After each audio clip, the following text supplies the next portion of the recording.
bonus reading for April the 6th to April the 7th. Earth signs.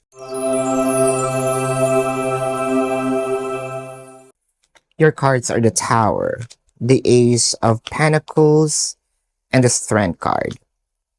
Talagang parang yung devastations, yung chaos, naramdaman natin. Nandito yung reach out ni person na may wanting of reconciliation, may wanting to fix the relationship, no? From relationship to relationship again, may mga offers of sabihin nating regalo, hindi naman para bilhin, no, yung trust mo. This is of parang way nila to say na willing ako na to give everything na this time.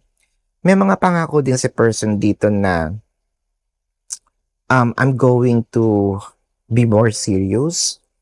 Magkakaroon tayo ngayon ng strong foundation. At saka kung talagang kahit galit ka, si person, they're going to brave themselves to